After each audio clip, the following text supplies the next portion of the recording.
Tá bem, tá. Oi, oi. Olá. Boa tarde. Vamos acalmando para a gente, né, começar hoje a nossa última mesa de hoje aqui na Sala Carolina Maria de Jesus. Só lembrar a todo mundo que, logo após o término da mesa, a gente vai ter aqui nesse salão, né, nesse auditório, a posse da gestão eleita da Sociedade Brasileira de Medicina de Família e Comunidade, né? Queria pedir desculpas, né, hoje, pela ausência de um dos nossos palestrantes. O atual presidente da ANFAC, RJ, Daniel Gonzaga, não vai poder estar conosco, porque teve problemas familiares e teve que viajar.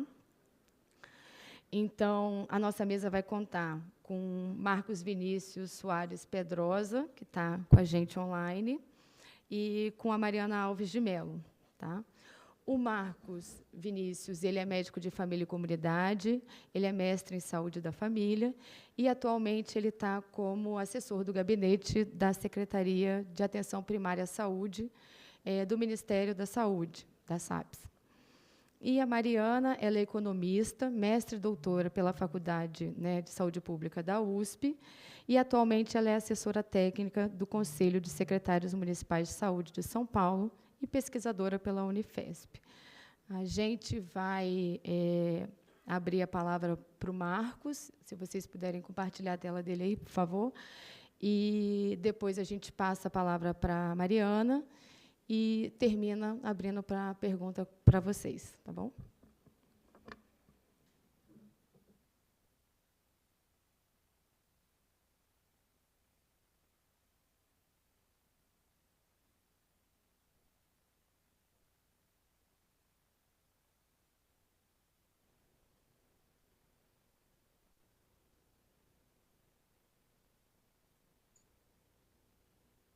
Olá, muito boa tarde, vocês me escutam?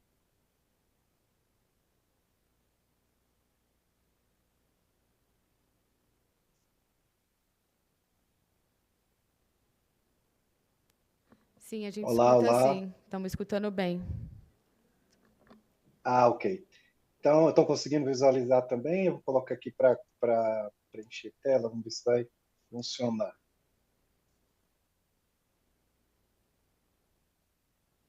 Como é que está o compartilhamento? Vocês estão vendo de tela cheia? Sim, está perfeito.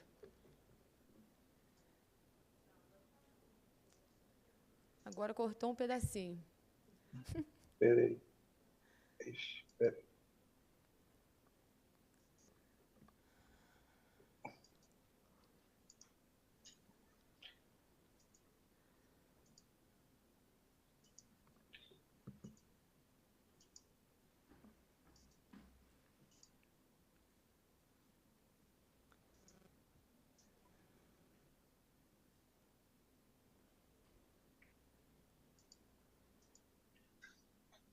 Pronto. Então, muito boa tarde a todos. Para mim é uma alegria muito grande poder participar desse encontro da Associação de Médicos e Médicas de Família e Comunidade do Estado de Rio de Janeiro, para a gente do Ministério da Saúde poder fazer um debate como esse, né, com um público que é tão estratégico para ampliação, qualificação e para o que vier a ser, né, além do que é a atenção primária do Brasil. Aí, só para eu entender, eu já sigo para a apresentação, a gente faz só a saudação inicial. Não, já pode apresentar, tá? Ah, ok. Ok. Então, tá bom.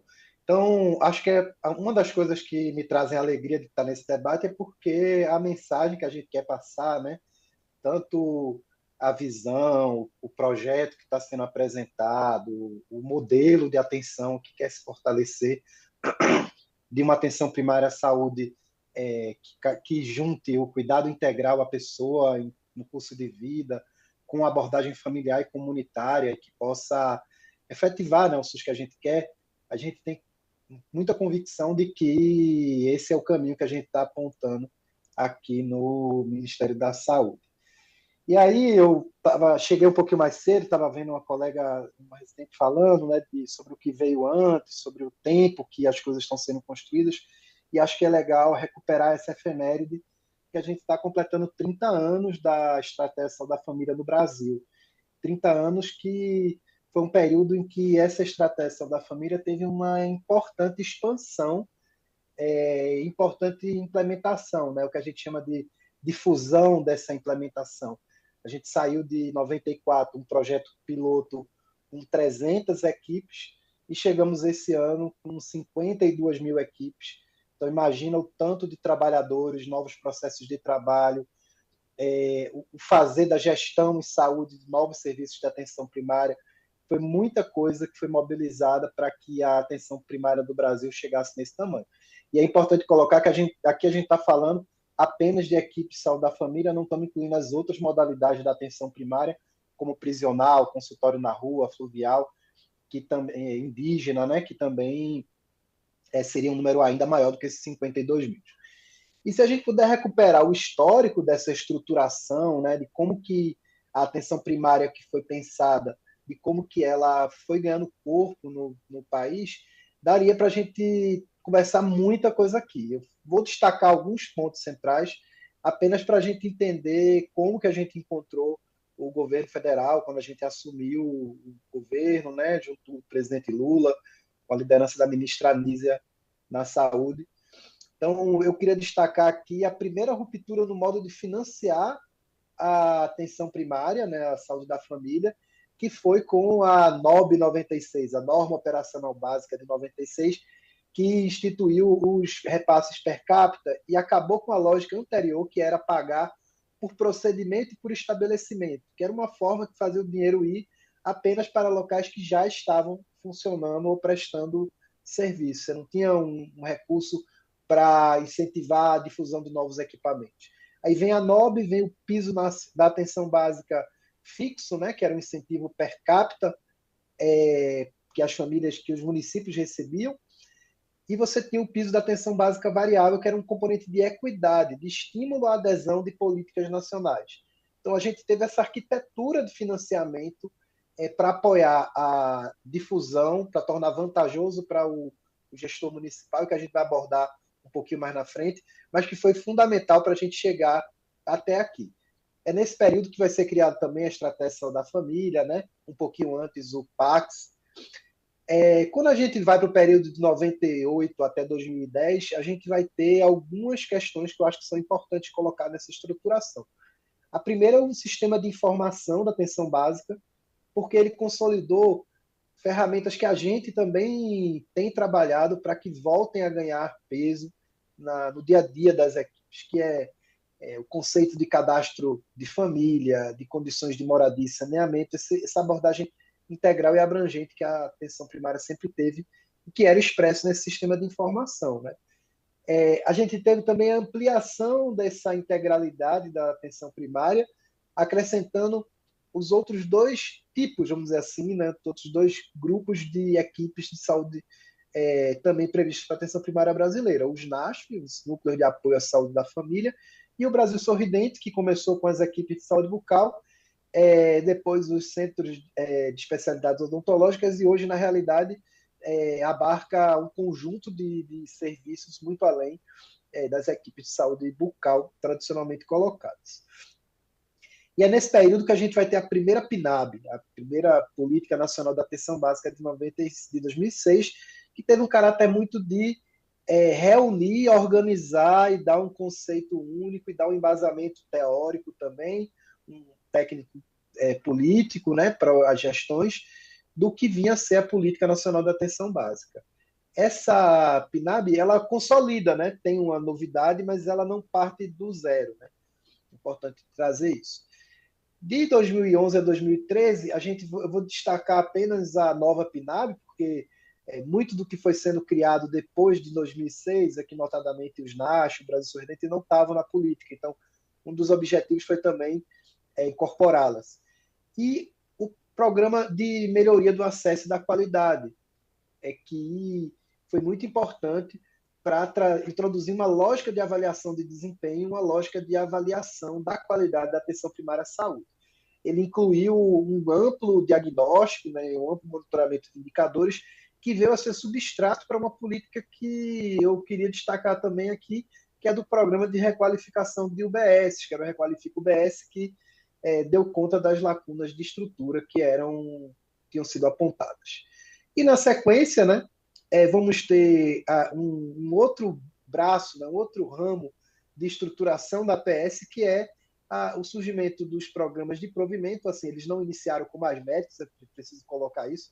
Antes deles teve o Provab, antes teve o PITS, já teve outras iniciativas dentro da própria Fundação CESP, então isso não é uma coisa que começa aqui, mas eu queria destacar o Mais Médicos, e a mudança com a adoção de um novo sistema de informação, que é o sistema utilizado hoje, que é o CISAB, que incrementou a gestão da informação, a automação de processos, e garantiu também a melhoria de condições de infraestrutura e de melhoria de processo de trabalho no dia a dia das equipes, né? E aqui foi importante porque o governo federal passou a se envolver na estruturação também no tema do provimento de profissionais e na formação de especialistas. Então, isso é uma forma de estruturação. E aqui começam as rupturas também nesse período, que é a PNAB, né, que foi atualizada em 2017, que ela produz um conjunto de mudanças, que eu não vou me ater muito aqui, mas entre elas destacar apenas uma, que foi o fim da obrigatoriedade de 100% de cobertura da população adscrita a agentes de saúde. Então, permitia que você credenciasse e homologasse equipes com um único ACS, por exemplo.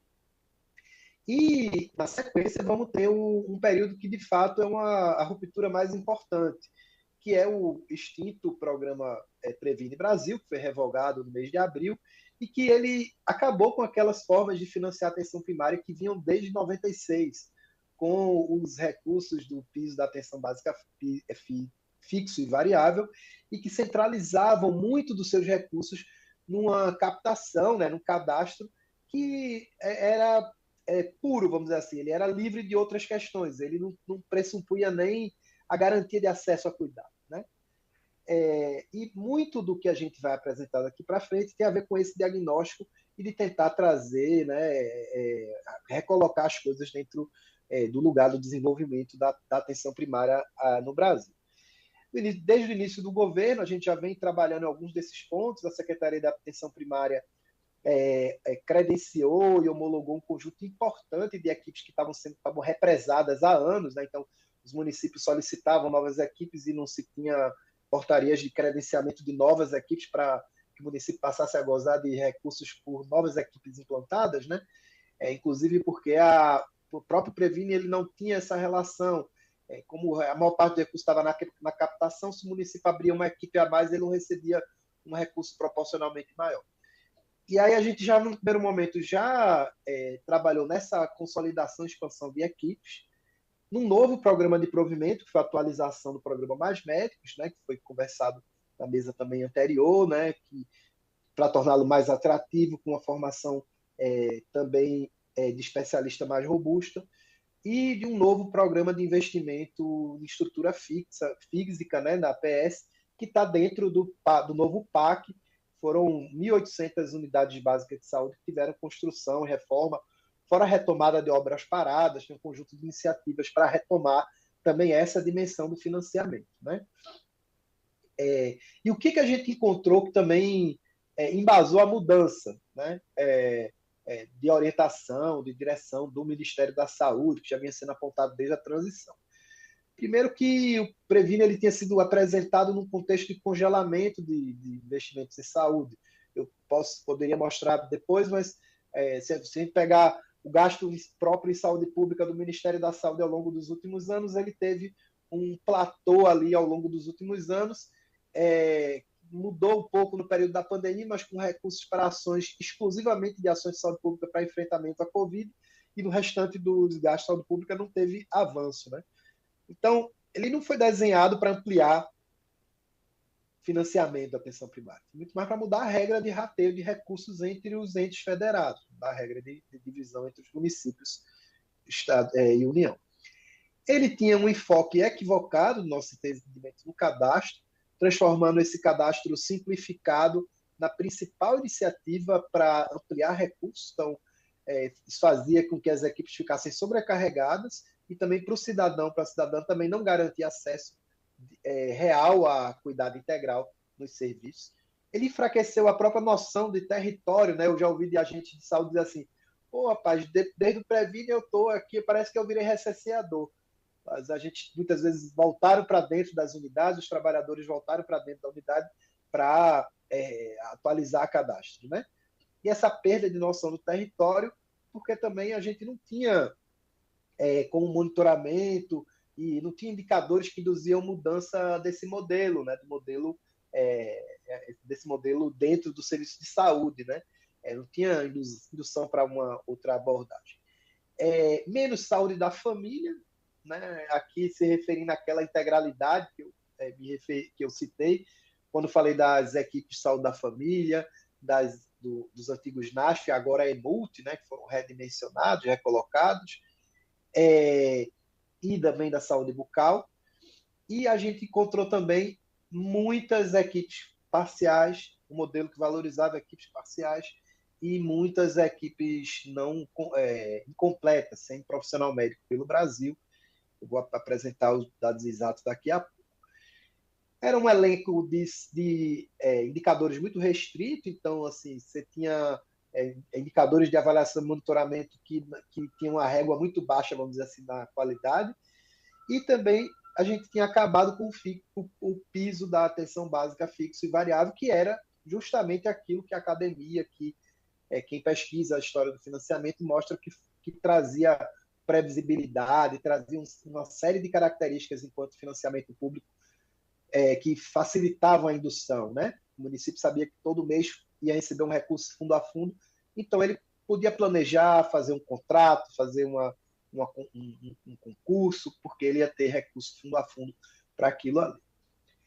E a gente sabe que a estratégia de saúde da família ela tem resultados que são demonstráveis por muitos estudos, né, que são apontados pela literatura. Então, ela garante melhor acesso e utilização de serviços de saúde pela população brasileira e por quem mais precisa, então, pessoas com menor renda, áreas rurais, idosos, portadores de doenças crônicas, têm um acesso facilitado, né, tem um impacto importante. Ela contribui para melhores resultados em saúde, incluindo redução importante da mortalidade infantil e também na mortalidade adulta, por algumas condições que são sensíveis à atenção primária. Ela também traz melhoria na equidade do acesso, né, aos serviços de saúde e também na diminuição de desigualdade nos serviços, na desigualdade na saúde dos indivíduos, né? Então, a saúde da família tem esse fator de equidade importante. E contribui também para o aumento da eficiência do SUS, devido tanto à redução de hospitalizações desnecessárias, na melhoria e da qualidade das estatísticas vitais e também na sinergia que a própria saúde da família tem com outras políticas sociais intersetoriais, notadamente o Bolsa Família. E o que mais a ciência vai dizer para a gente?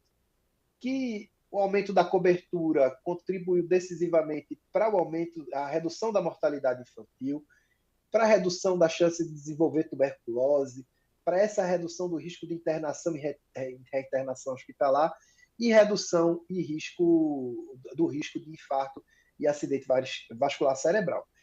E a literatura aponta também que esses impactos são sempre mais positivos entre as populações com maior situação de vulnerabilidade social, dando mais um destaque para essa característica que a estratégia de saúde da família tem de atender melhor a quem mais precisa. E o que foi que a gente encontrou? A gente encontrou uma atenção primária que tinha 4 mil equipes de saúde sem médico.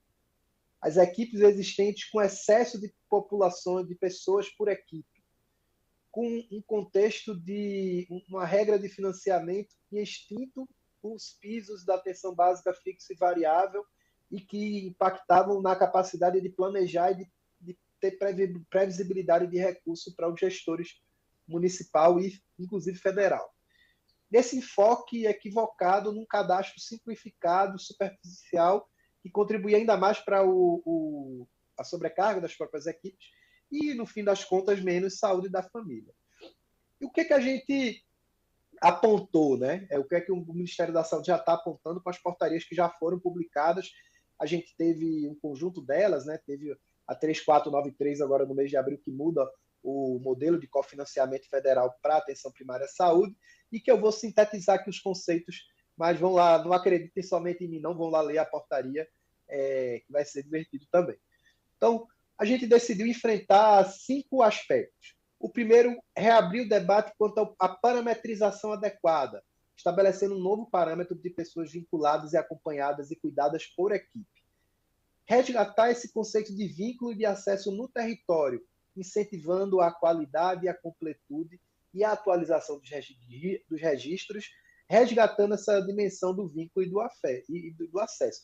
É como tentar recuperar o que era lá aquele cadastro ampliado que a gente tinha na época do SIAB, que a gente não pode perder, ainda mais com um sistema como o CISAB, que dá para a gente muito mais ainda. Né?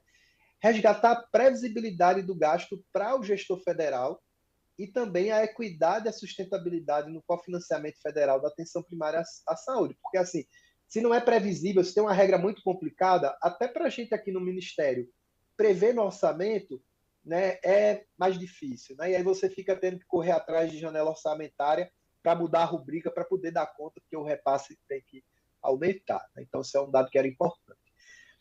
Resgatar essa dimensão da equidade dos recursos. O PAB, né, ele vinha com desenvolvimento ao longo dos anos 2000, em que ele passava a enviar mais recursos para municípios mais vulneráveis. Né? Já tinha um pouco isso antes. Então, a gente retoma esse critério de equidade na classificação dos municípios, passando a utilizar o índice de vulnerabilidade social do IPEA para definir também a alocação de recursos entre os municípios. E também avançar no cuidado integral, identificando indicadores capazes de induzir boas práticas clínicas no cuidado individual e também territoriais e também nesse cuidado integral, como a gente já falou. E aí, o que é que a gente já fez? Né?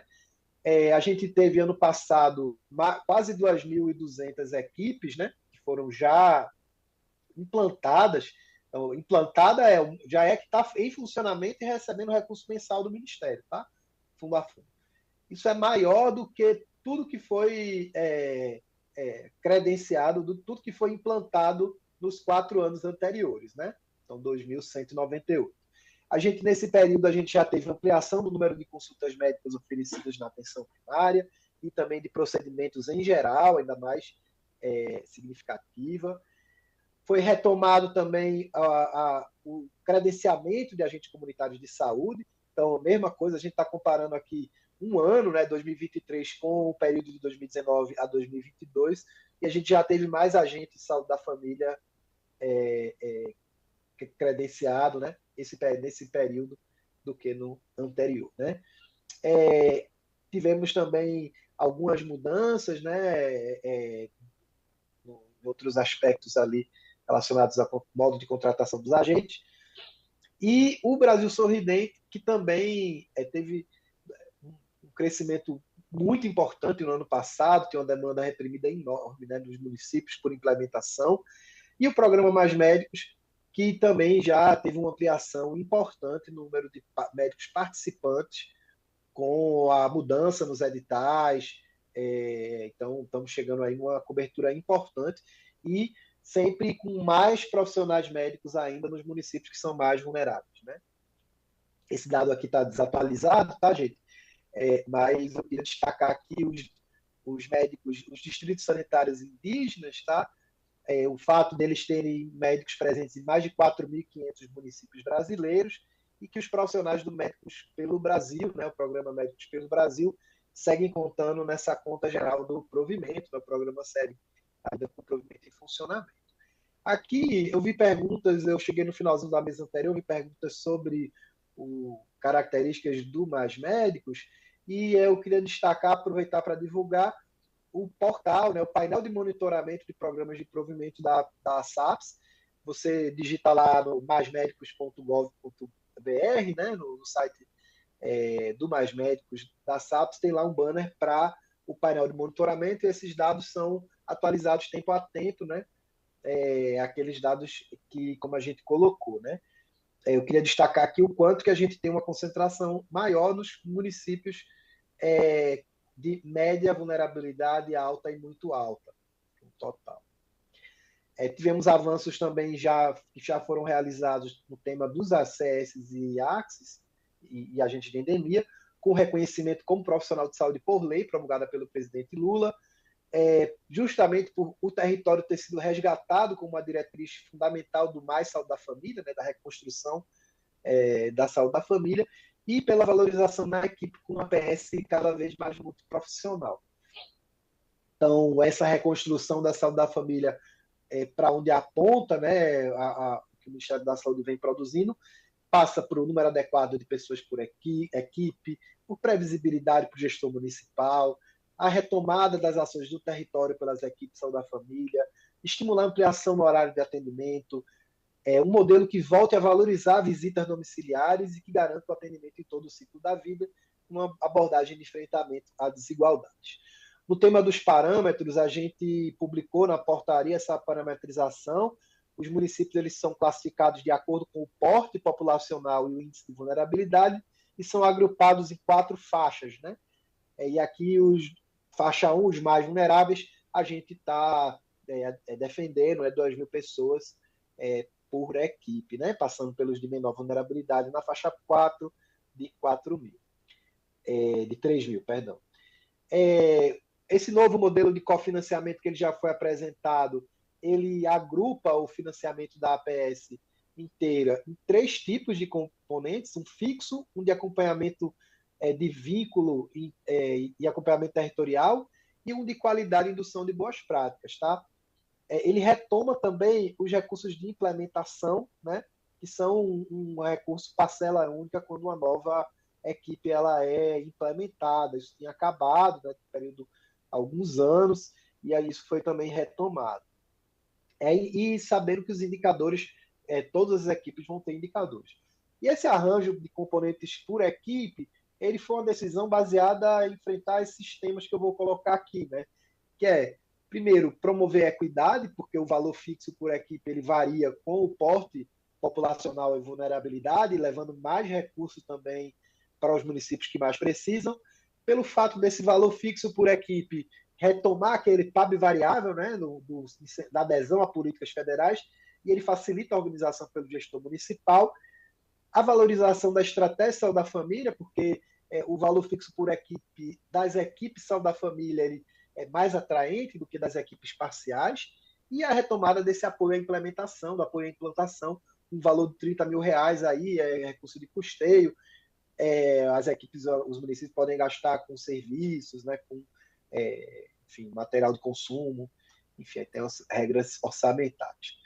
O componente de vínculo e acompanhamento territorial tem essa dimensão de promover a ampliação do acesso e vínculo da equipe, né, a gente retomar dados mais completos, permitir diagnóstico mais qualificado da vulnerabilidade daquela população de fato descrita, induzir, inclusive, o acompanhamento e o atendimento com cuidado integral às famílias, pessoas e comunidades, além da qualificação desses indicadores. E, com isso, a gente espera retomar a importância do território, né, a retomada da responsabilização, da responsabilidade sanitária por parte das equipes. E os componentes de indução de qualidade, de qualidade e indução de boas práticas, que acho que é importante colocar, né, que a gente precisa tratá-los como indicadores enquanto meio, então indicadores que não sejam finalísticos, né, para a gente não ter uma coisa meio alienada, né, no processo do trabalho do trabalhador em saúde, de buscar indicadores que você não tem muita clareza com a materialidade deles, qual o sentido deles, né?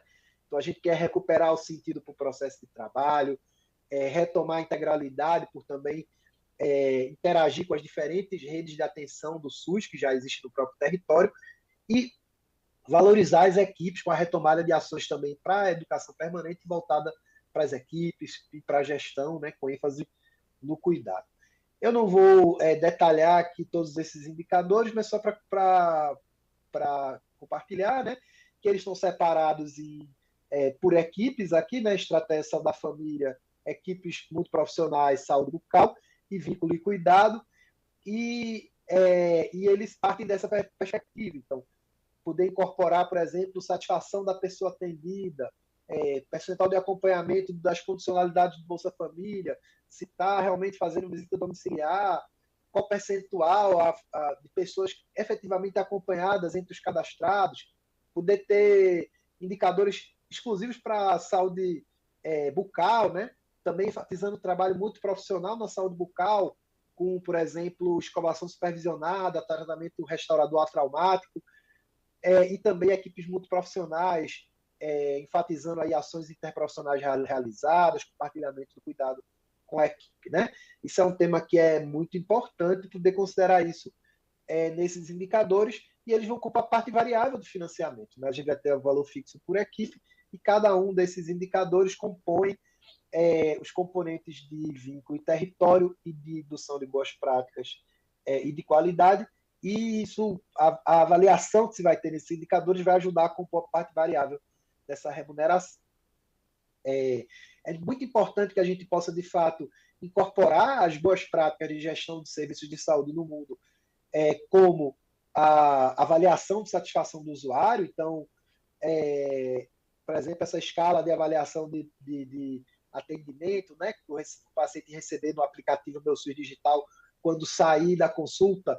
Para isso, a gente precisa divulgar mais o aplicativo, precisa aumentar a base de pessoas que, de fato, usem o aplicativo como uma estratégia também de facilitar essa integração, né?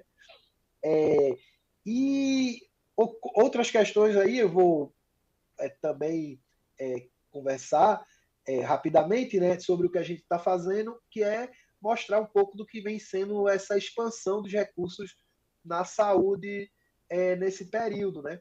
Como eu citei mais cedo, o que está ali em laranjinha nos anos 2020 e 2021 e também menorzinho ainda em 2022 são as ações de saúde pública específicas para a Covid, que foram créditos extraordinários aprovados pelo Congresso Nacional para enfrentamento da pandemia. O que está em azul são os recursos do Ministério da Saúde. Então, desde a PEC da transição, né, que permitiu a recomposição dos gastos da saúde, muito do que era gasto, que já foi gasto exclusivo da Covid, foi incorporado no orçamento do Ministério da Saúde. Em 2024, tivemos ainda um valor ainda maior na ampliação desse orçamento. Isso, gente, está dentro de um cenário, né, de planejamento para os próximos anos de expansão importante. Eu gosto de citar muito aqui o plano plurianual, porque ele é um documento público de planejamento do governo federal e que ele está publicado, né, o PPA, para o período 2024 e 2027, e lá no PPA tem a meta de ampliação de equipes de saúde das famílias com cofinanciamento pelo Ministério da Saúde. Então, a gente tem aí uma perspectiva, né, um cenário para a gente ter uma expansão de mais ou menos nos próximos anos bem importante no número de equipes de saúde da família, algo em torno de 67 mil equipes, né?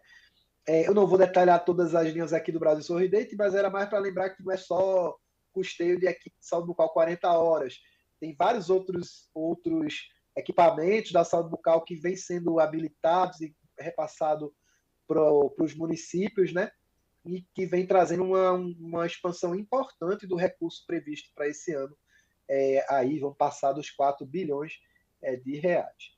As equipes multiprofissionais também têm uma previsão de expansão nos próximos anos, chegando aí em 2026 em torno de 5.715 como meta no PPA. No caso do orçamento para esse ano, né, agora não mais do PPA, voltando a falar do orçamento da SAPS, a gente tem 4,3 bilhões a mais só para essas expansões que eu listei, né? Saúde da Família, Brasil Sorridente e equipes multiprofissionais. Então, é uma expansão importante.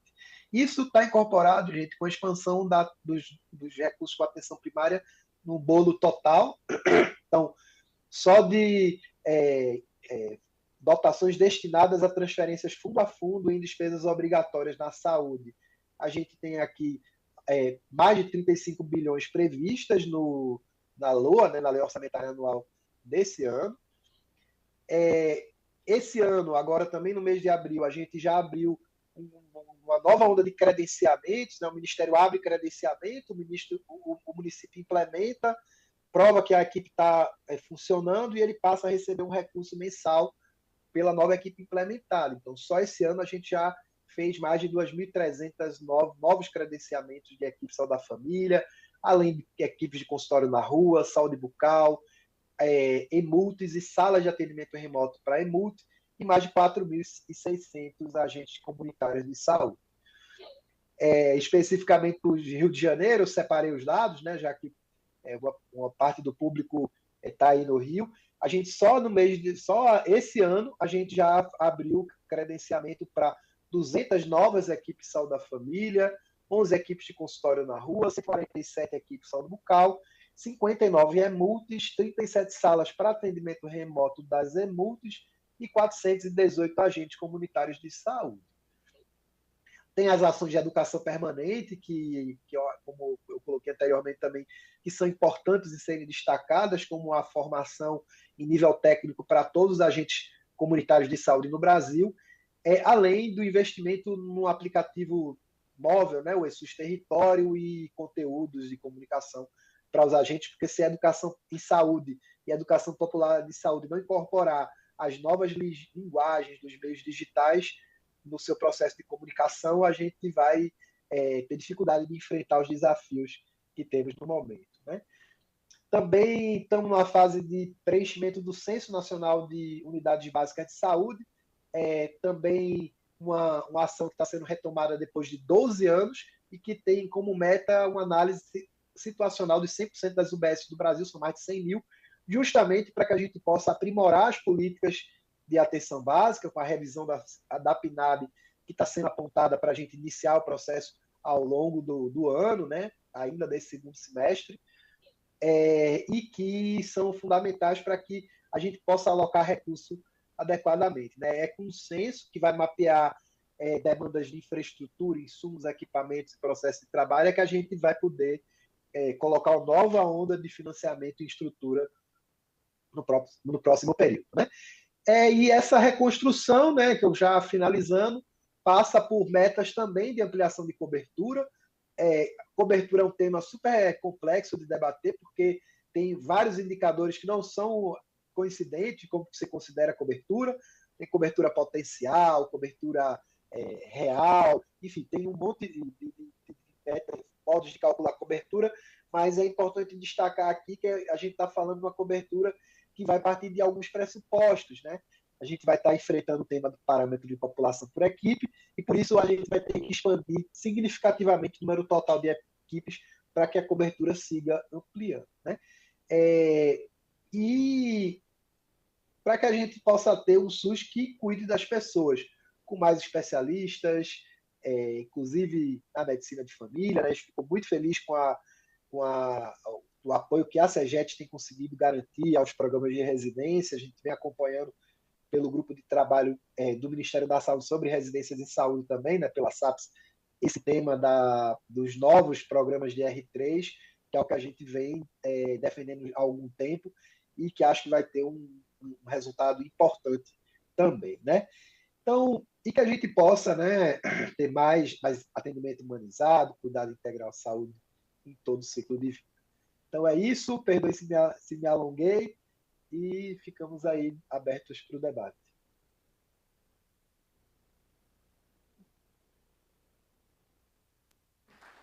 Bom, agradecer a fala do Marcos, passar a palavra para Mariana, e aí, depois da apresentação dela, a gente abre para o debate.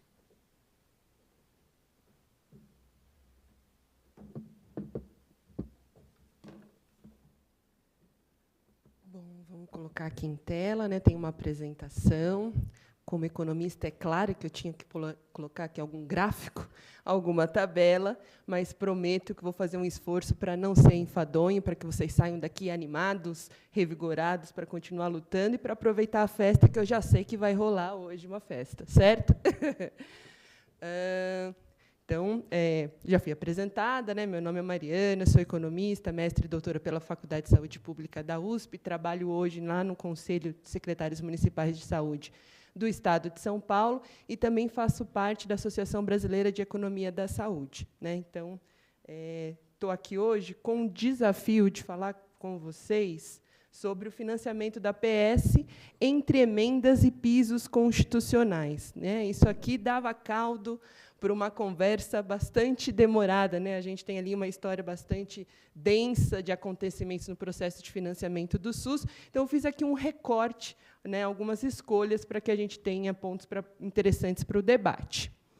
Então, pode colocar em tela, por favor. Eu mesma coloco em tela. Isso, Mariana. Mas não está entrando na tela. Só um minutinho. Espera aí. Sumiu aqui a setinha. A setinha sumiu, né? Vou apertar o F5. Agora foi. Deu certo. Deu certo, eu acho, agora, né? Passou. Então, estou descontando aqui quase 3 minutos do meu tempo de 20 para falar com vocês. Bom, acho que não preciso dizer isso novamente, mas é importante reafirmar, né, o SUS como uma vitória de um movimento, né, de trabalhadores e da sociedade. Inicia ali o seu percurso num momento bastante contra-hegemônico do ponto de vista do processo do sistema capitalista, né, do pensamento econômico mundial vigente na época, que era, na década de 80, da grande virada neoliberal, né, que era de reduzir gasto público. Então, por conta desse próprio movimento do sistema capitalista, inclusive com a recente crise que a gente vem enfrentando agora, o processo de financiamento do SUS se mostrou para a gente um processo bastante tortuoso, né, de grandes intempéries. Então, aqui eu poderia falar com vocês sobre 3 aspectos gerais. O primeiro é aquele que a gente fala bastante, né, que é a questão da disponibilidade orçamentária. Então, a gente nunca teve recurso suficiente no SUS para garantir o acesso universal à saúde que a gente conseguiu assegurar na Constituição. A gente passa de um momento de subfinanciamento, né, desde o seu início, com um tempo, nos anos 90, por exemplo, de uma grande crise em que o próprio Ministério da Saúde teve que tomar empréstimo ao Fundo de Amparo ao Trabalhador, e é claro que seria o Fundo de Amparo ao Trabalhador e não os bancos, na verdade, para ter recursos e poder implementar as políticas naquele exercício, mas, mais recentemente, a gente passou por um processo de agudização, né, dessas questões adversas à implementação do acesso universal, do próprio desfinanciamento com o advento da Emenda Constitucional 95, né, homologada e implantada no ano de 2016, que retirou recursos do Sistema Único de Saúde. A Associação Brasileira de Economia da Saúde acompanhou esse processo, e a gente contabilizou mais de 70 bilhões de reais que foram retirados do SUS, e por isso que a gente fala desfinanciamento, né, porque mais do que não ter recurso suficiente, foi retirar aquilo que já era insuficiente. A gente poderia falar também em relação à evolução das competências interfederativas. Então, com o processo de implementação do SUS, a gente foi vivenciando uma descentralização da responsabilidade de ofertar e de gerir as redes de saúde aos municípios, né? Só que, num país em que o sistema de arrecadação é bastante centralizado e que não passou por um processo de reforma tributária. Então, esse processo de descentralização da responsabilidade de ofertar, né, as ações e serviços públicos de saúde não foi acompanhado, por exemplo, de um processo de reforma tributária para que os municípios tivessem maior volumes de recursos para conseguir gerir estas redes. Acho que foi um tema, inclusive, que a mesa anterior conversou aqui, né? Os municípios hoje ficam com 18% dos recursos, se a gente somar a arrecadação no país, né? E arcam com mais de 32% das despesas do Sistema Único de Saúde. Então, obviamente que trabalhando onde eu trabalho, né, desse lugar que eu estou falando, mas quando a gente impõe uma restrição ou um obstáculo, né, para o ente da federação que está maior responsável por ofertar as ações e serviços públicos de saúde, a gente põe um obstáculo para o ideal crescimento e diversificação da oferta das ações e serviços públicos de saúde.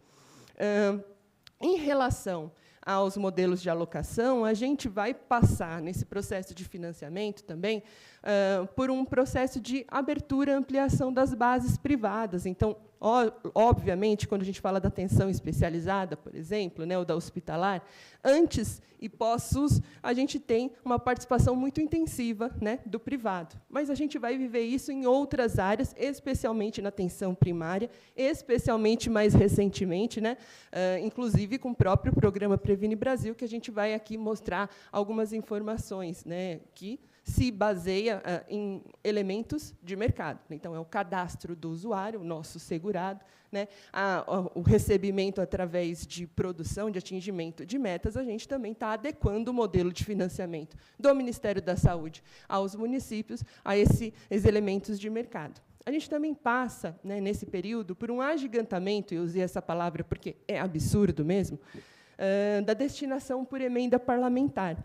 Então, no ano de 2015, a gente tem a Emenda Constitucional 86, que define um piso, um mínimo, um percentual mínimo, que deveria ser destinado do orçamento do Ministério da Saúde através de emenda parlamentar.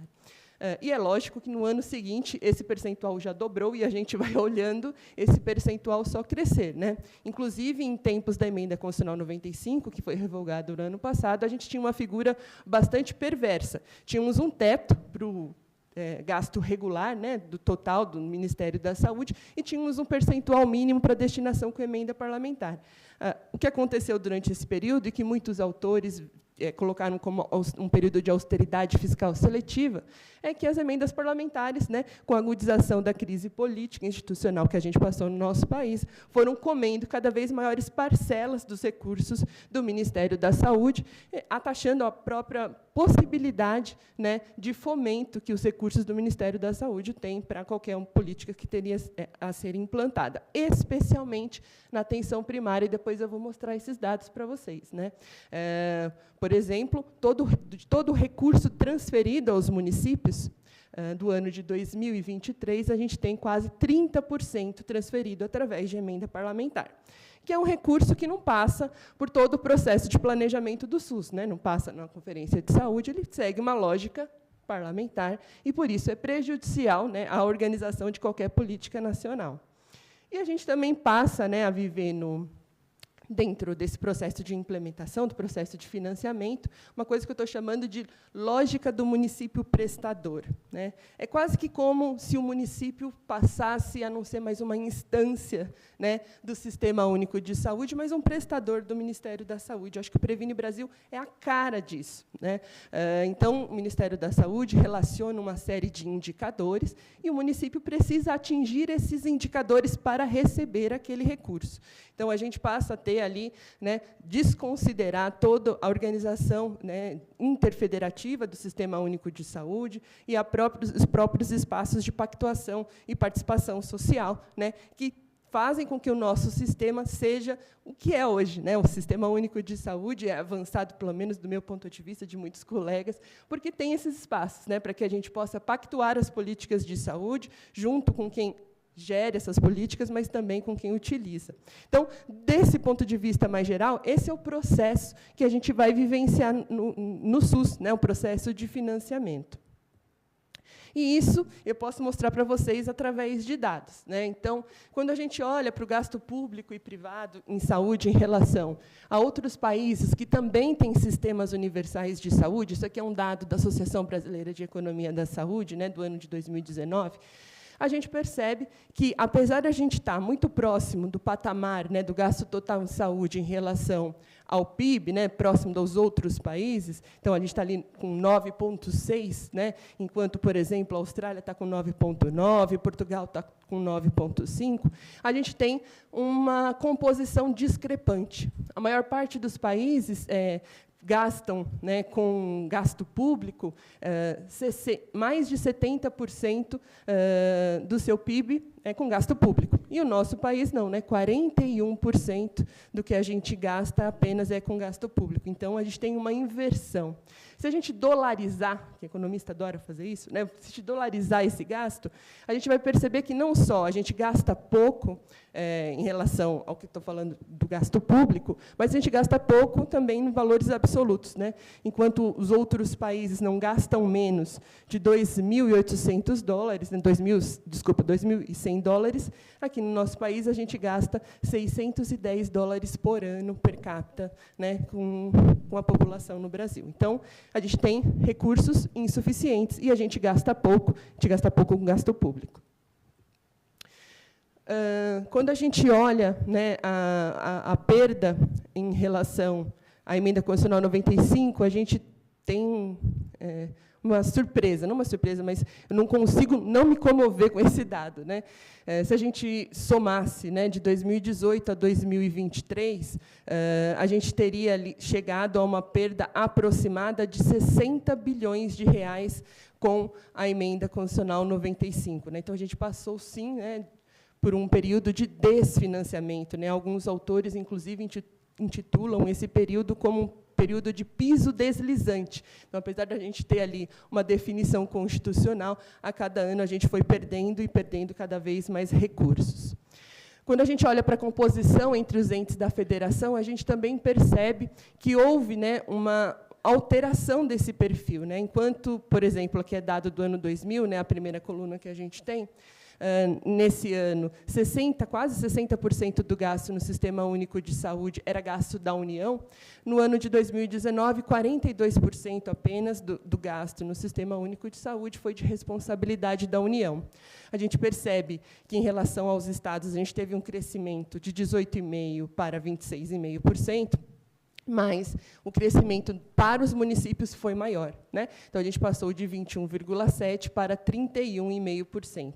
Então, só para mostrar para vocês em dados, né, que essa descentralização da responsabilidade de ofertar ações não acompanhada, né, por essa descentralização do recurso disponível também vem gerando para os municípios uma sobrecarga no financiamento do Sistema Único de Saúde, que não tem mais sustentabilidade. Quando a gente olha para a lei, né, que define qual é o percentual mínimo de recursos que os municípios devem aplicar em saúde, que é 15%, e olha para a média nacional, que é 25%, e para alguns municípios, muitos, né, por exemplo, em São Paulo, 30% dos municípios gastam mais de 30% dos seus recursos, ou seja, mais do que o dobro do mínimo percentual. Isso representa um obstáculo bastante concreto para qualquer ampliação e diversificação das ações do sistema, né? Inclusive, vem representando precarização, né? Se o recurso do Ministério foi retirado durante o período da Emenda Constitucional 95 e os municípios não têm capacidade de arrecadação para suprir, o que a gente teve foi uma precarização da oferta de ações e serviços públicos de saúde. Aqui, esse dado também da Associação Brasileira de Economia da Saúde mostra para a gente o crescimento das emendas parlamentares. Bom, as emendas parlamentares, pessoal, não posso deixar de dizer isso, né? Elas têm previsão constitucional. Elas fazem parte do jogo do legislativo e do executivo. Então, o executivo eleito pela maioria faz uma proposta com base no seu programa de governo para gastar o recurso de todos nós. Essa proposta é uma lei, porque ela deve passar pela Câmara Legislativa, né, pela Casa Legislativa, que, olhando essa proposta, ela vai aprovar ou não, ou fazer emendas, no sentido de que o projeto da maioria não prejudique nenhuma parcela da sociedade, porque não podemos esquecer que a Casa Legislativa é a casa do povo, né? Assim que deveria ser. Então, lá estão representadas todas as parcelas da sociedade. Mas o que vem acontecendo com as emendas parlamentares não é bem isso, né? O volume de recursos vem sendo cada vez maior e prejudicando a capacidade do Executivo, por exemplo, de implementar os seus projetos. Mais do que isso, quando a gente olha a conjuntura municipal, a emenda parlamentar é, não diria ruim, porque os municípios vão me matar aqui, né, porque, de fato, é um recurso novo que temos hoje. Mas é um recurso que vem, por exemplo, para a questão de investimento, já com um objeto definido. Então, muitas das vezes, aquele recurso vem para aquela aquisição, não faz sentido do ponto de vista da prioridade de saúde, da necessidade de saúde daquele território. Pior ainda, o recurso de custeio, né, vem sendo cada vez maior as parcelas de emenda parlamentar. E recurso de custeio não pode pagar pessoal, por exemplo. Então, pessoal, claro, da folha de pagamento, né, do servidor público, porque pessoal que está dentro, né, de um contrato com uma organização social, aí a lei não veda. Então, o que vem acontecendo, né? O recurso que chega, inclusive, tem uma dificuldade para a execução, O gestor municipal recebe um recurso e não consegue gastar se ele não tem um contrato com organização organização social, ele não consegue gastar com a sua folha de pessoal, que é a maior despesa da atenção primária, certo? Então, vem gerando diferentes problemas, inclusive iniquidade na distribuição, porque, obviamente, a lógica é a lógica parlamentar e não a lógica do planejamento do território que a gente tem. Então, olha só esse dado, né? A gente tinha, lá em 2014, 3% dos recursos do orçamento federal destinados através de emenda parlamentar. Em 2022, a gente chegou a 11%. E está crescendo cada vez mais, né? Sem contar que, a partir de 2020, a gente passou a utilizar, né, a ter uma figura, a da emenda de relator, que é a conhecida emenda do orçamento secreto, que é um recurso que o parlamentar transfere ao município e a gente não consegue, em base nenhuma, descobrir quem é o parlamentar que destinou aquele recurso, por isso que é o orçamento secreto, o que é incompatível, inclusive, com o conceito de orçamento, que deve ser orçamento público, né, porque é o recurso de todos nós. Então, é esta a figura, né, um SUS que estava com um teto, o teto de gastos, a emenda constitucional 95, e que as emendas foram, inclusive, por dentro do teto, comendo essa possibilidade de implementar, né, e de fortalecer as políticas nacionais. E a APS nisso tudo, né? Então, acho que o Marcos trouxe muito bem aqui o resgate histórico. A APS ela sofre com subfinanciamento, né, crônico do Sistema Único de Saúde, porque mais de 1/3 das transferências do Ministério da Saúde, mais de 1/3 do orçamento do Ministério da Saúde são de transferências, ou seja, se tem menos recursos para o Ministério da Saúde, tem menos recursos para as transferências para os municípios, para o cofinanciamento da atenção primária. Mas a gente vai passar, né, por um período em que deixa eu passar para frente aqui, em que a gente tem uma agudização dessas políticas de austeridade fiscal, então, cada vez menos recursos foram chegando para os municípios, né? E havendo, então, uma redução já para as transferências da atenção primária já em 2017, e isso continuou acontecendo. Do ponto de vista dos critérios de transferência, a gente pode identificar que, em nenhum momento, a gente teve, de fato, né, uma alteração para que os critérios de transferência fossem amparados em necessidades de saúde propriamente ditas, né? A gente tem produção de diferentes autores, de diferentes professores, de diferentes escolas, a Faculdade de Saúde Pública, da Unicamp, da própria Fiocruz, né?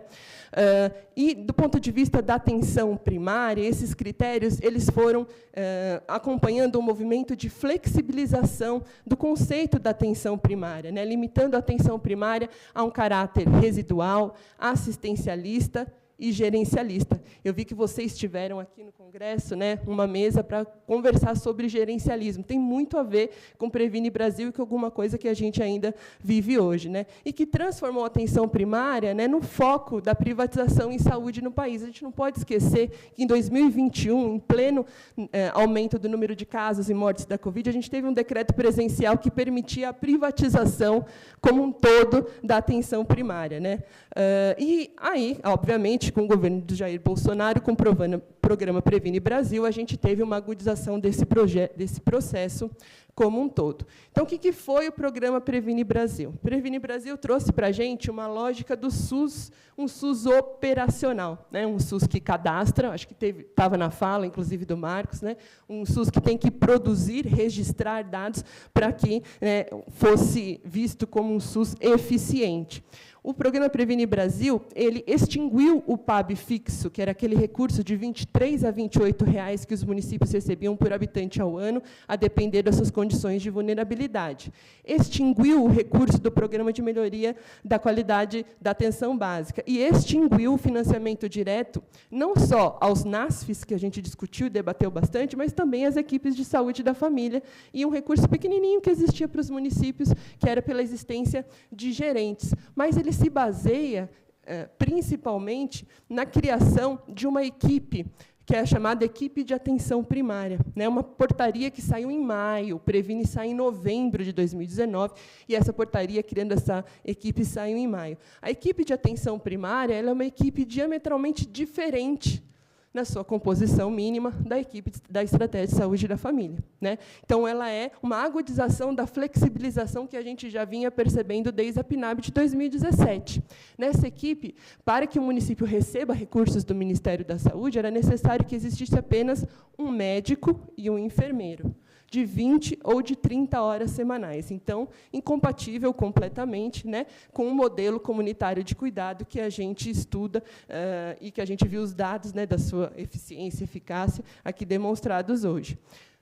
E ele se estrutura em 3 componentes. O primeiro componente é o componente da captação ponderada, que, como o Marcos colocou aqui para a gente, se baseia, né, num valor por cadastro, um cadastro que ataca a universalidade, né? Ele é ponderado porque tem peso diferenciado a partir dessa qualificação do cadastro, então traz para a gente o debate da neofocalização, né, da própria cobertura universal.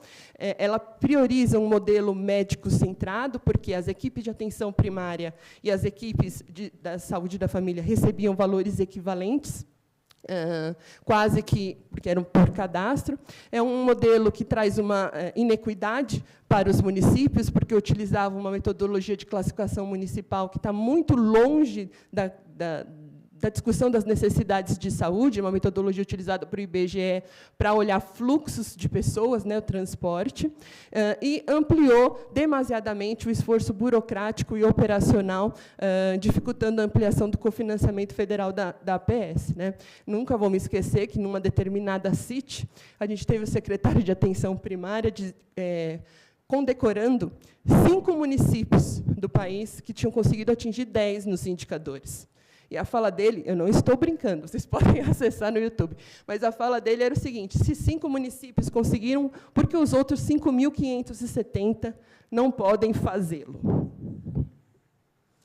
Bom, além do captação ponderada, a gente tinha o pagamento por desempenho, que este, sim, é a expressão empírica do que foi essa questão do operacionalismo e do SUS operacional e do gerencialismo, né? 7 indicadores, todos eles de processo, com metas muito abaixo do que a ciência aponta que serem necessárias, mas que capturaram as práticas de gestão, né, e as práticas das equipes, porque quem não tivesse cadastro e não produzisse em relação aos indicadores, perderia recurso em relação aos seus recebimentos anteriores. Então, na minha prática no COSEMS, a gente fez uma série de oficinas para tentar apoiar os municípios no entendimento da lógica, e muito a gente escutou municípios que fechavam as unidades básicas de saúde 2 a 3 dias por semana para cadastrar e para registrar a produção.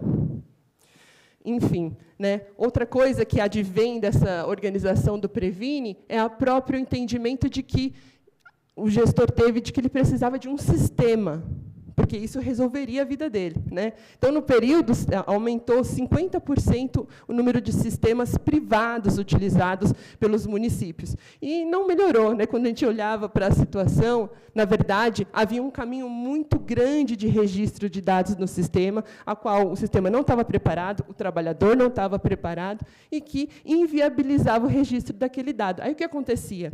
A equipe, né, investia fortemente no registro de dados, mas aquele dado prejudicava o seu financiamento e não passava a não refletir a sua realidade de produção. Então, foram muitas as vezes, né, trabalhando no COSEMS, inclusive, que eu ouvi esses relatos dos gerentes das unidades básicas de saúde, né?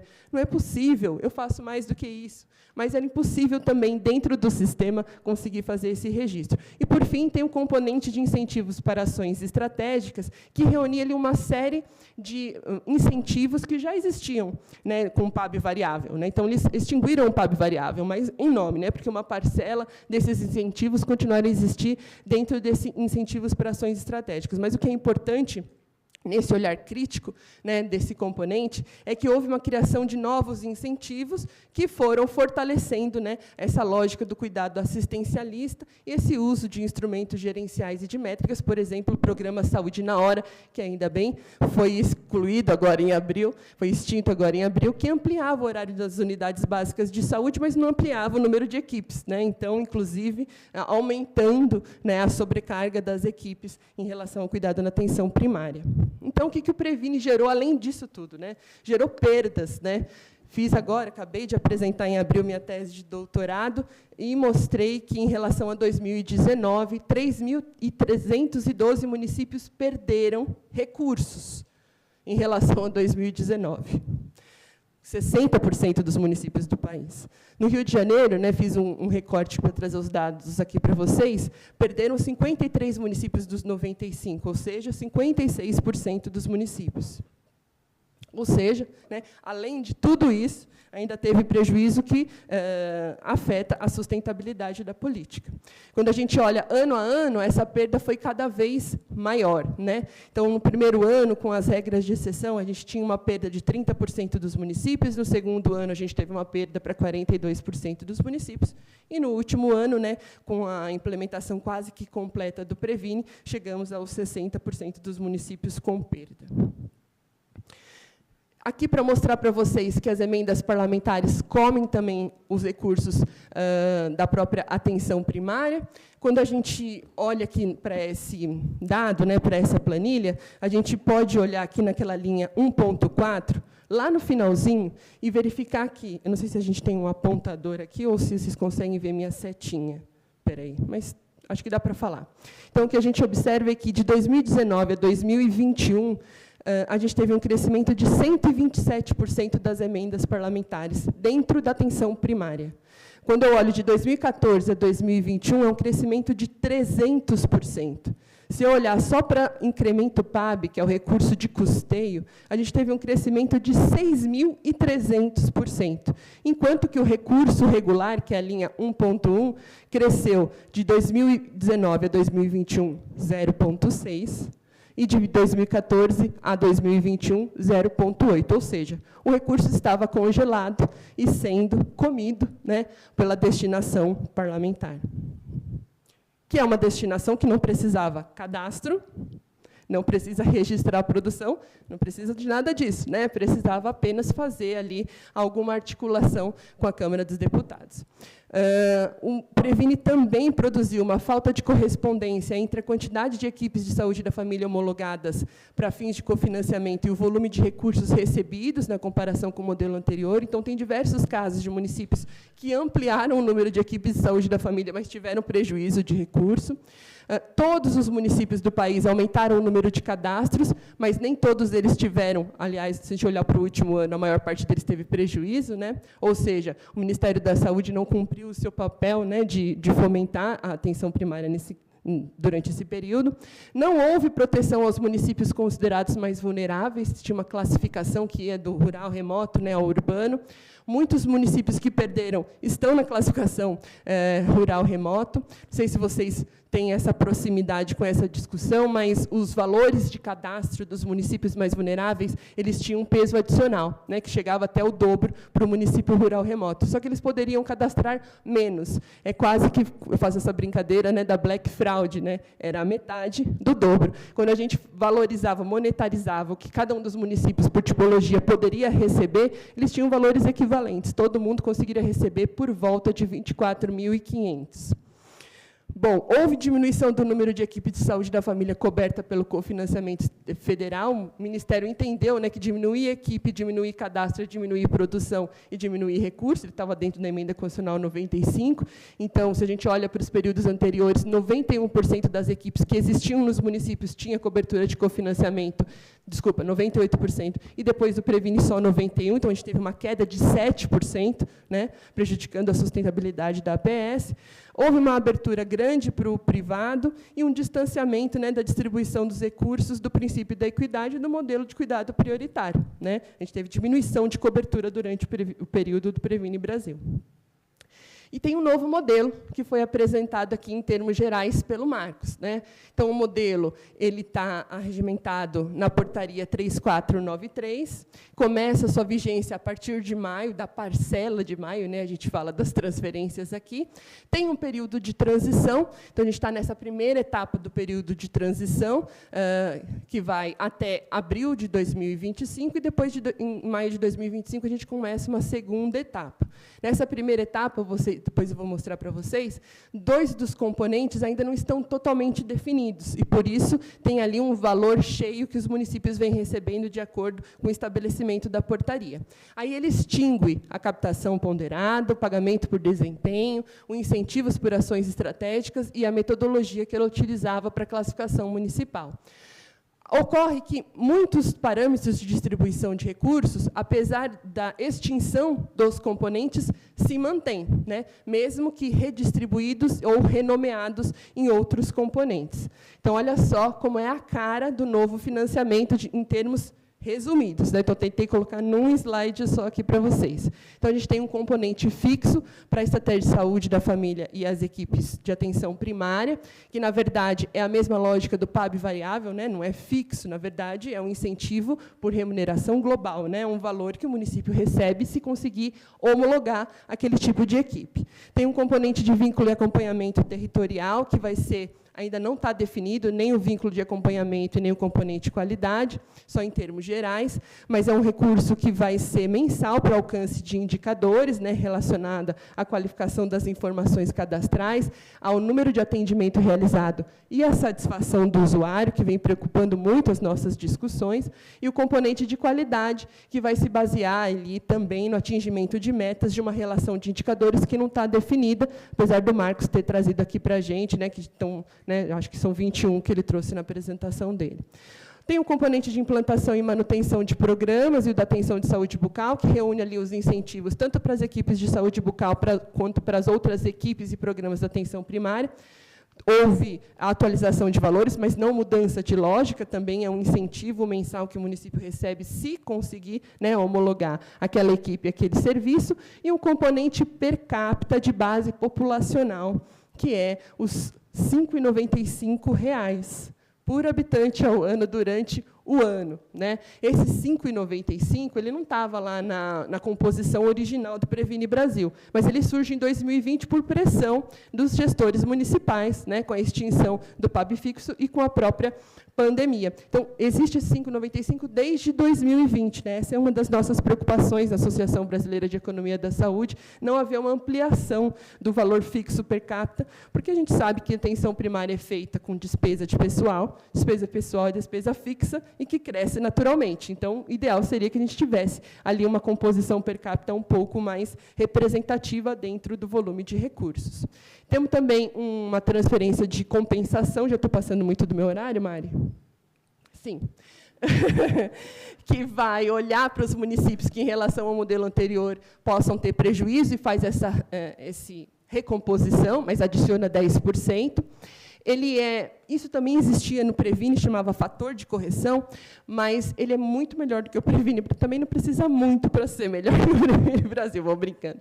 Mas porque ele olha, de fato, para recebimento efetivo. No Previne Brasil, não, era assim, o quanto você recebeu em 2019 e o quanto você poderia fazer se você tivesse feito o seu trabalho. Quase isso, né? Se você tivesse cadastrado ou se você tivesse atingido 100% dos indicadores XYZ. Essa compensação não, né? Olha para recebimento. Então, ela é, de fato, uma compensação, né? Uma narrativa. Então, o que a gente pode perceber no novo modelo? A gente tem bastantes avanços. Ufa, né? É um modelo do governo que a gente apoiou, mas que a gente continua aqui, né, caminhando dentro do processo de crítica para continuar avançando, acho que como a última mesa também aqui colocou. Então, a gente tem avanço, primeiro, priorização da estratégia de saúde da família em relação ao modelo da EAP. As equipes de saúde da família recebem mais que as equipes de atenção primária. Isso já é muito importante para fomentar, né, a estratégia nos municípios. Há uma notória agilidade nas homologações das equipes e serviços. Então, o Marcos falou aqui, né? Logo em 2023, a gente teve homologação de 57 mil equipes e serviços de atenção primária que estavam na gaveta do Ministério da Saúde. Em São Paulo, a gente passou quase 3 anos e meio sem nenhuma homologação de equipe de saúde bucal. 2 anos sem nenhuma homologação de agente comunitário de saúde. O Ministério entendeu que era preciso não homologar para segurar, né, o recurso. A gente teve a retomada do programa Mais Médicos, né, com ampliação do número de vagas, que foi importante para os municípios mais vulneráveis.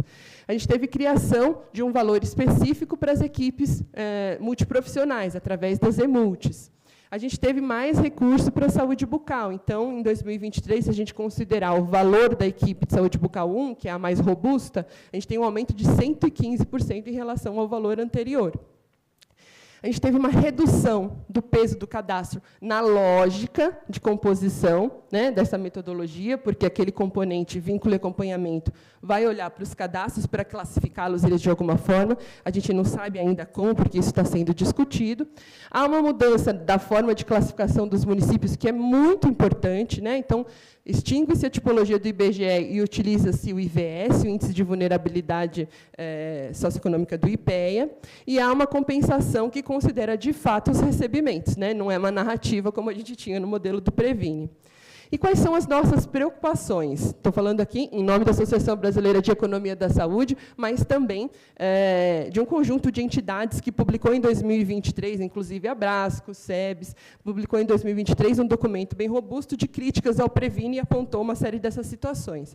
Então, uma das nossas preocupações é a manutenção do valor do componente fixo em apenas R$ 5,95 por habitante ao ano, e a própria indefinição dos parâmetros de cálculo desses dois componentes, do componente vínculo e acompanhamento e do componente qualidade, né? Quantos e quais serão esses indicadores, né? Me preocupa muito serem 21, né? Mas a gente já ouviu 95. Né? Lógico que, em todo lugar que a gente vai falar disso, de gerencialismo, de indicador, tem sempre uma fala que é o seguinte: bom, mas então a gente não precisa de dado? Óbvio que a gente precisa de dado. Mais do que isso, a gente precisa de informação, porque é a informação que a gente usa para planejar a ação de saúde no território, mas não para fazer transferência de recurso, né? Porque, senão, como aconteceu no Previne, um município que tem mais capacidade operacional, desculpe, me empolguei, operacional, é o município que vai receber mais recursos, não é aquele que vai entregar melhor qualidade de atendimento, né? Então, a gente precisa discutir isso muito. A gente já teve um processo de pactuação interfederativa, lembra do pacto? Que tinham lá, eram 63, depois foram para 54, a gente chegou, no final, em 23 indicadores, que eram pactuados nas regiões de saúde.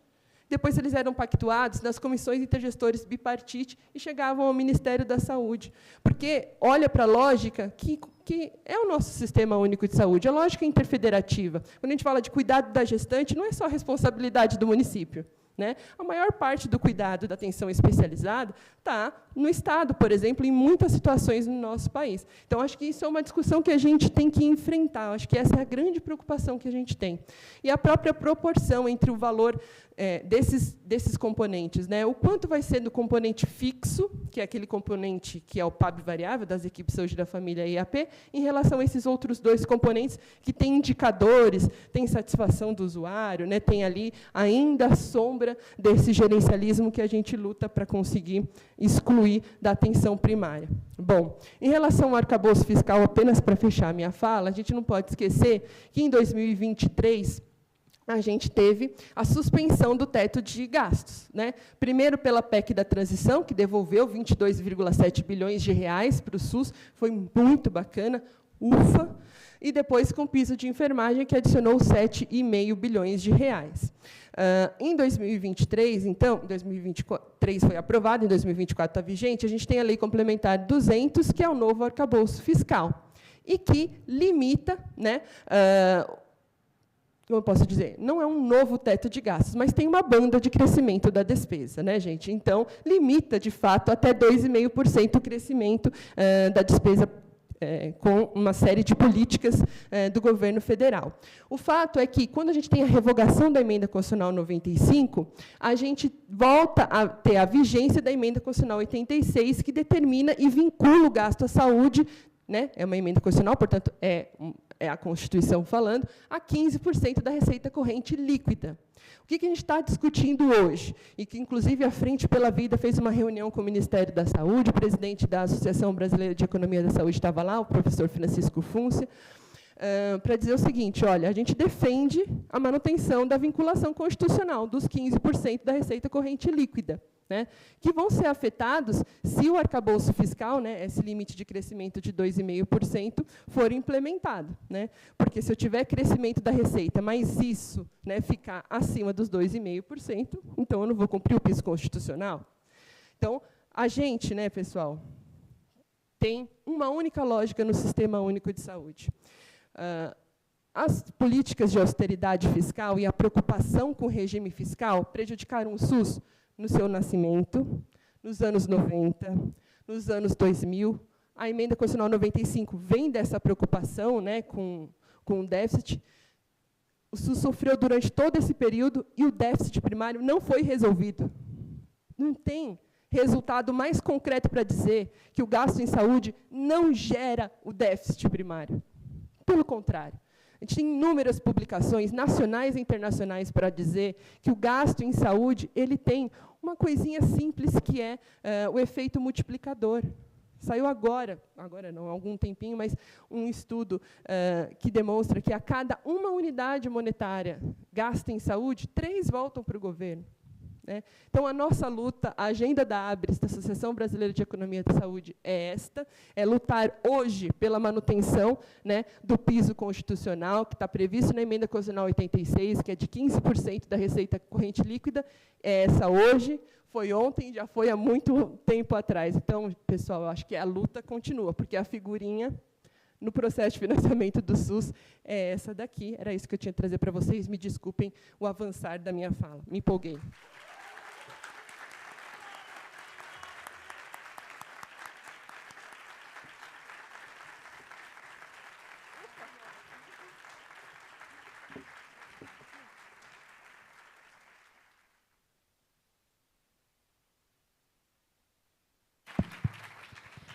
Então, muito obrigada, Mariana. A gente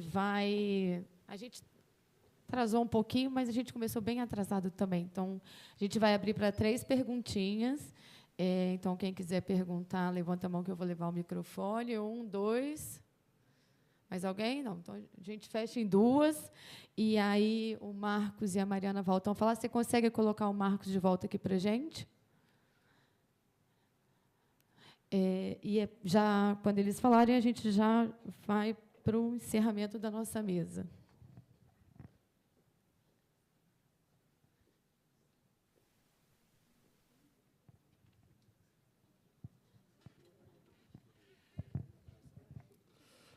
Boa noite a todos, boa noite, Marcos, boa noite, Amanda. Meu nome é Roberto, sou médico de família e comunidade. Eu vou fazer uma pergunta para os dois, né, para o Marcos e para a Amanda. Eu acho que vai mais na provocação para o Marcos, gostaria que ele comentasse bastante, que é algumas preocupações que a Amanda trouxe brilhantemente, acho que só vou sintetizar, né? Essa questão dos indicadores ainda serem mantidos, né, para repassar para algumas equipes, né? Fico me perguntando, assim como a Amanda colocou, né, se a gente vai continuar condicionando, né, o repasse, né, para as equipes com base em indicadores, sendo que são importantes, mas a gente está condicionando recursos que muitas vezes podem ser importantes, inclusive para essas equipes, né, se recuperarem de uma dificuldade de estar provendo aquele cuidado em saúde, né? Qual seria um plano de recuperação, por exemplo, para uma equipe que não está atingindo os indicadores? Ela vai ser penalizada com menos recursos, né? Como que a secretaria está considerando isso? E aí, também, no sentido que ela fala, né, desse desfinanciamento crônico, queria saber como que está a conversa com o Ministério da Fazenda, né? Porque, de fato, você apresentou, né, um trabalho que é o que a gente espera do governo, ampliar, priorizar a estratégia de saúde da família, aumentar recursos. Eu ainda gostaria de saber como que fica a questão da valorização salarial, porque a gente está aumentando, ainda não se fala de valorização salarial. Muitos profissionais estão com seus salários congelados há muitos anos, a gente vai continuar aumentando as equipes, aumentar o trabalho, eles vão continuar ganhando pouco. E eu queria saber como que está essa conversa com o Ministério da Fazenda, porque o que a gente vê é a manutenção de uma política de austeridade, né? É uma política que mantém a saúde aquém dos juros, do rentismo, né? A gente elegeu um governo esperando, né, esse trabalho que vocês estão fazendo, mas muito mais. A gente espera que a população seja priorizada e não os bancos. Por que o nosso Ministério da Fazenda continua priorizando o rentismo e congelando os gastos em saúde?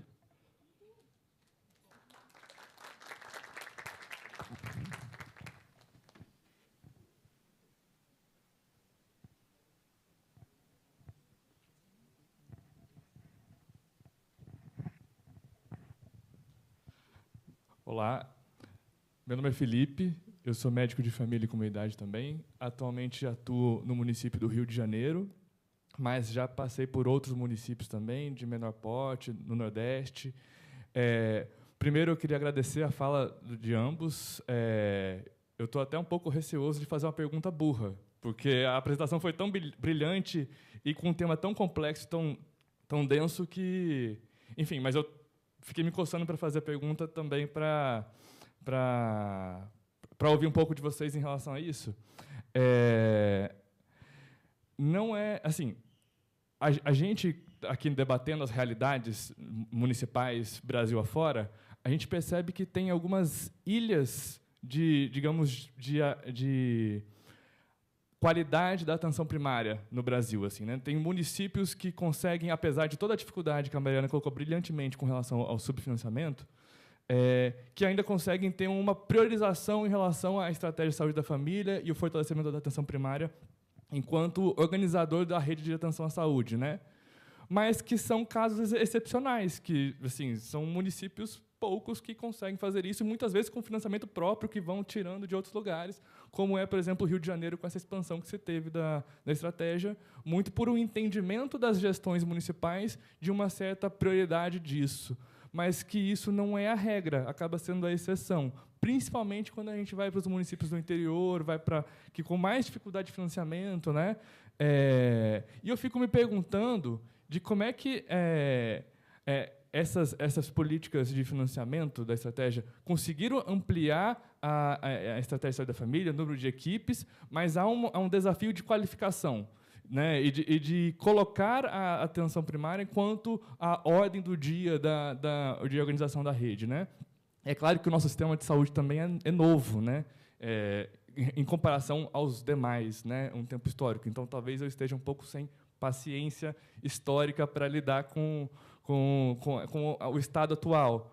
Mas como é que a política de financiamento pode, talvez, contribuir mais para isso, para colocar a APS na ordem do dia? Será que essa questão dos indicadores ela vai ser suficiente? Porque até então não tem sido assim, né? Não tem sido porque eu passei por alguns municípios no Nordeste que é muito comum ouvir uma frase assim, né? Olha, eu estava coordenando uma residência, um programa de residência lá, e ouvi do secretário de saúde falar assim, olha, residência dá muito problema também, porque os residentes eles lutam muito pelas melhores condições, ficam enchendo o saco. Se fosse por mim, eu não teria mais. Eu só tenho porque vale a pena do ponto de vista financeiro para financiar as equipes. Dói ouvir uma frase como essa, porque a gente vê que há uma falta de compreensão do que é realmente estratégico, como deve ser a organização do sistema de saúde. Como é que a gente consegue financiar melhor e financiar mais os municípios, pensando nessa diretiva para que os municípios, às vezes, não tenham nem tanta saída que não seja essa. Assim. É isso. E se for uma pergunta burra, me desculpe.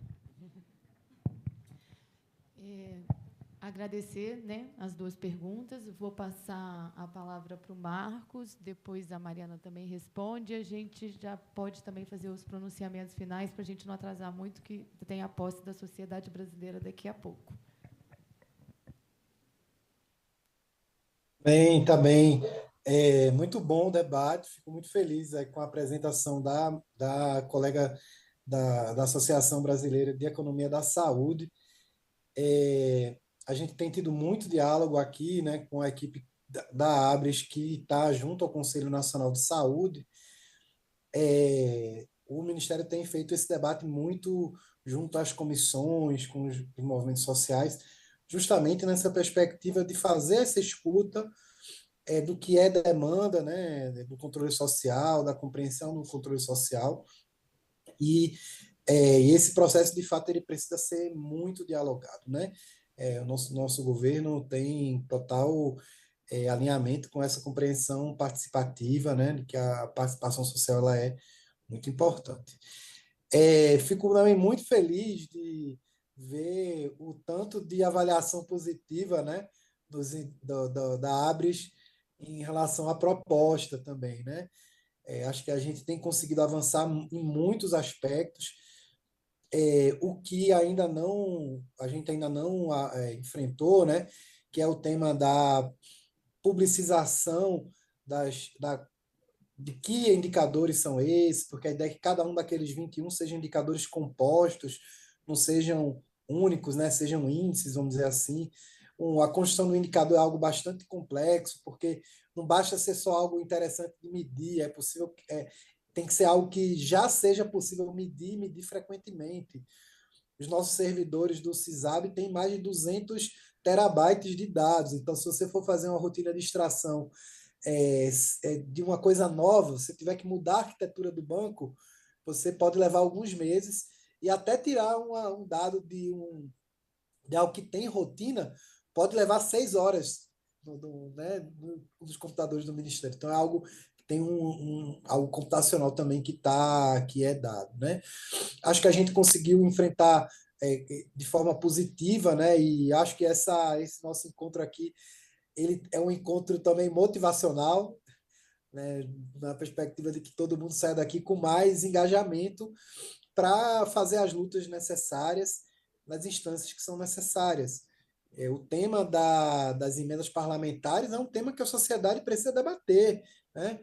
A gente, no Ministério da Saúde, a gente contribui qualificando tecnicamente. Então, o Ministério da Saúde edita um manual de emendas todo ano. Tipo um catálogo de produto de perfumaria, vamos dizer assim, né? É um catálogo da Avon, mas é um catálogo de emendas. Imagina, todas as áreas técnicas fazem lá, para que o deputado possa saber que ação orçamentária, se ele, como é que é o modelo, o preço, para ele saber se ele pode dar uma emenda para construir um UBS, se é um respirador, que é um preço público. Tem um suporte técnico para qualificar a emenda do parlamentar. O Ministério teve que criar essa resposta com o passar dos anos. Né? E, ainda assim, temos uma análise técnica. Então, a gente escuta muitas vezes crítica que a imprensa como é o nome, veio nacional, de que o pessoal fica chateado porque a saúde não é só colocar o dinheiro, aí o pessoal... Porque não é mesmo, não, né? Tem uma análise técnica. É porque tem 10 milhões que pode comprar 50 respiradores para um hospital que tem 20 leitos. Então, tem um regramento, uma proporção que tem um olhar técnico e que a gente consegue dar. Mas se a gente pegar certos tipos de gasto, de investimento, tem área técnica aqui do Ministério, chega até 50% do que foi empenhado ano passado ser oriundo de emenda parlamentar. Né? Então, concordo completamente do quanto que se enfraquece nossa capacidade de planejamento do Ministério da Saúde, dos entes do SUS. Né? Fico feliz também de que a maior entrega, acho que a gente está podendo compartilhar e celebrar aqui, é essa revogação do Previne Brasil, que é importante ficar muito claro que, enquanto portaria, ele foi revogada. Junto com isso, aqueles recursos para estratégias como Saúde na Hora, que assim, se você amplia horário, sem ampliar o número de trabalhador, ou você vai ampliar baseado em hora extra, o que leva a adoecimento e não é sustentável nem desejável, ou, né, ou você vai ter que ter mais equipes trabalhando junto. Então, assim, é uma conta que não fecha exatamente. Né? Então, não era uma estratégia adequada no nosso entendimento. Mas a gente fez essa revogação, de fato, mudou a forma de encarar a equidade, saindo da divisão pelo IBGE, passando por um dado muito mais qualificado, que é o Índice de Vulnerabilidade Social do IPEA, que é apurado regularmente, que estratifica os municípios. A gente não utilizou ele apenas, a gente casou isso com o porte populacional, porque um município de 20 mil, um de 50 mil, um de 100 mil, ou mais de 100 mil, vão ter características diferentes. Né? E ainda assim, sabendo entender que mesmo numa cidade grande, você pode ter regiões com dificuldade de provimento e diferente de outras. Assim, a gente não vai imaginar que o Tatuapé vai ter a mesma dificuldade de prover médicos do que o Jabaquara, né? O Jabaquara é perto, mas sul de São Paulo, para citar São Paulo, ou para citar o Rio de Janeiro, imaginar que vão ter bairros que vão ter mais dificuldade que outros. Isso precisa ser levado em consideração também. Então, é uma mudança importante a gente resgatar um regramento claro e que facilita o planejamento para os municípios,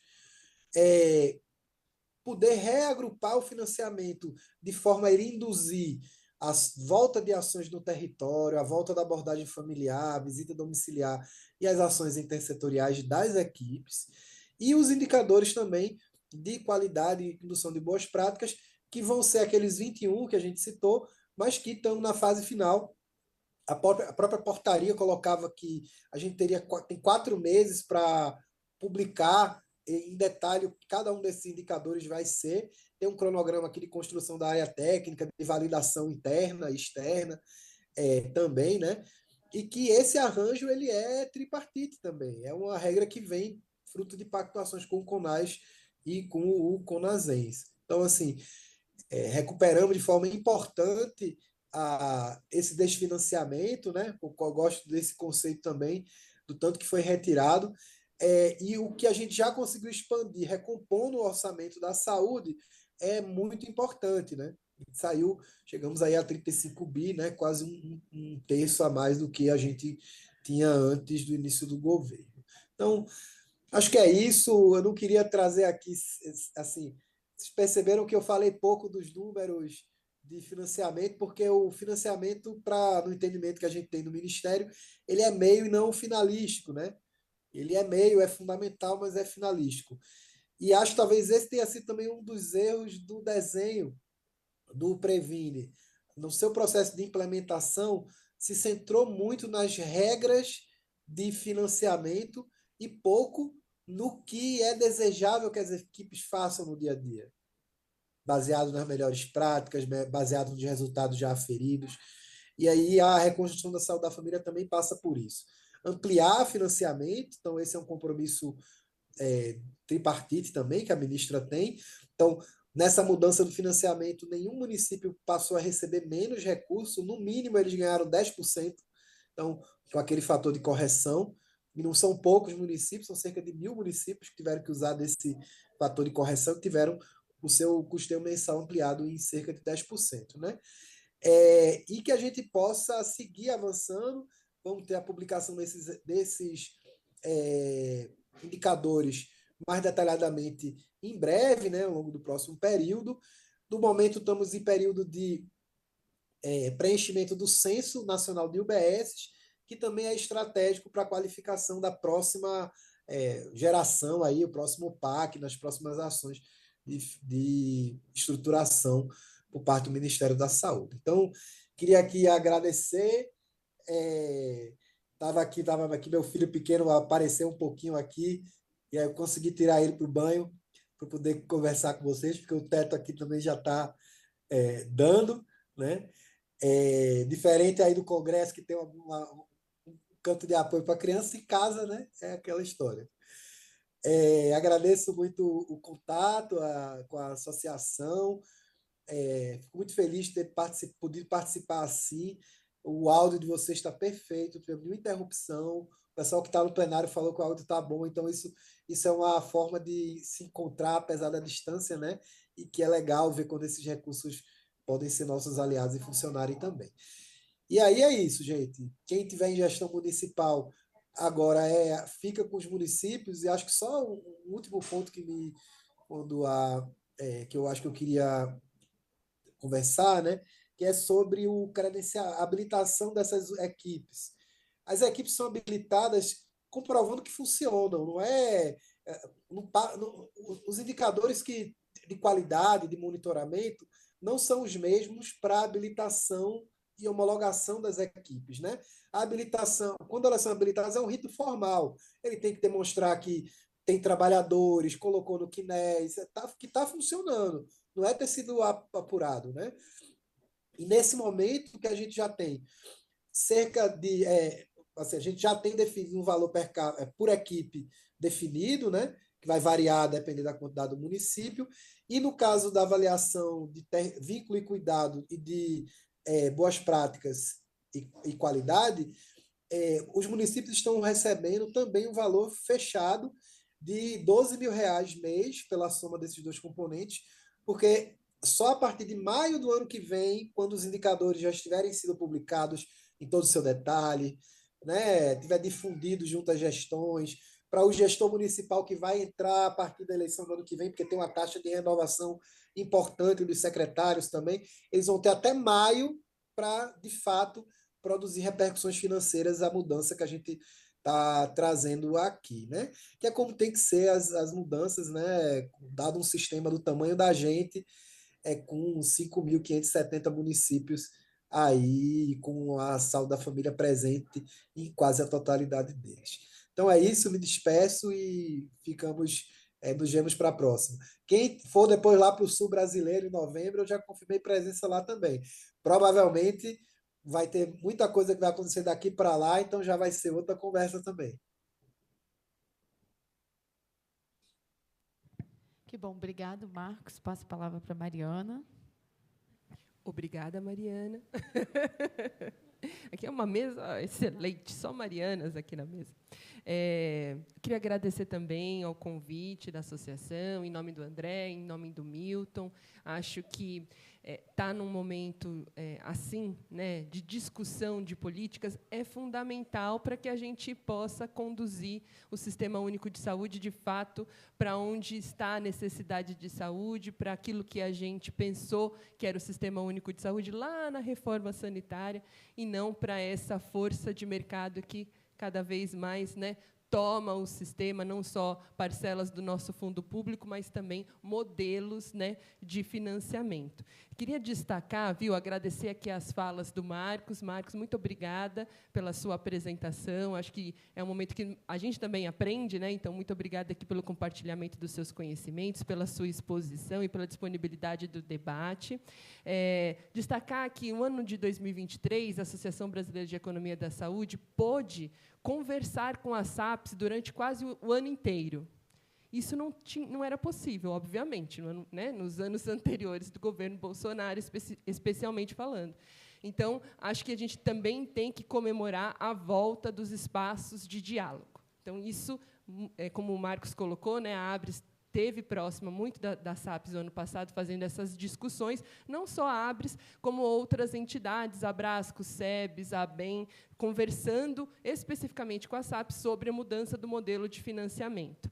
Com a troca de secretário, a gente perdeu um pouco essa possibilidade de fazer, né, esse diálogo, e o modelo novo que foi publicado, a gente não conseguiu discutir muito antes da publicação, mas, é lógico, isso é discricionário do Ministério da Saúde e não da sociedade civil. Mas queria aqui comemorar a volta desse espaço. Queria também ressaltar que, para não ficar, né, só na crítica, dizer que a gente teve um avanço do processo de financiamento do SUS. Não sei se isso ficou claro na minha fala, né? A gente teve a revogação da Emenda Constitucional 95, isso tem que ser muito comemorado, porque é uma regra que não existia em país nenhum do mundo. Né? Era díspare, para não usar outra palavra, né? Congelar gastos da saúde. Isso não aconteceu em nenhum lugar no mundo, nunca até hoje, pelo menos. Né? Então, ufa, que a gente não tem mais Emenda Constitucional 95. Isso possibilitou que a gente tivesse, em 2020, como eu coloquei, né, em 2023, um aumento de quase 30 bilhões de reais, e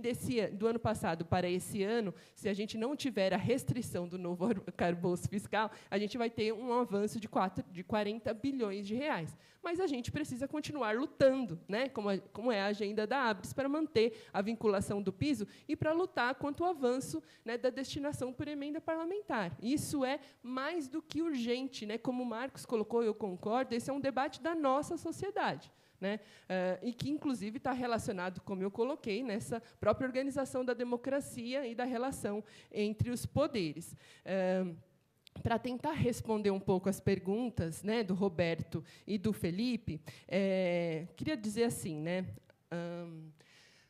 acho que tem um ponto 1. Não dá para fazer mudança de modelo sem recurso novo. Isso a gente já aprendeu com o Previne Brasil. Porque, senão, vai ter municípios, no caso da atenção primária, prejudicados. Se o município está prejudicado, vai haver um prejuízo à sustentabilidade das redes, vai ter menos oferta, vai ter precarização de oferta. Não dá para ir para trás. Nenhum município pode receber a menos, nenhuma política pode ter redução de recursos, porque, senão, a gente não avança, a gente tem prejuízo. Acho que esse é o ponto 1. Agora, o ponto 2 é assim, mais dinheiro para o quê? Que é o debate que a gente está trazendo aqui, que é o debate da alocação. Né? E aí eu discordo um pouco do Marcos, não só porque eu sou da Associação Brasileira de Economia da Saúde, mas eu acho que o financiamento não é só um meio.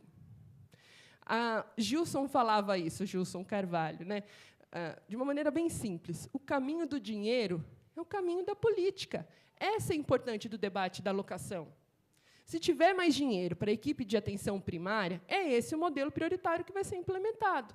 Se tiver mais dinheiro para a emenda parlamentar, é o projeto parlamentar que vai ser implementado. A gente está num sistema capitalista, infelizmente, né? Ainda não chegamos na revolução. Então, esta é a lógica.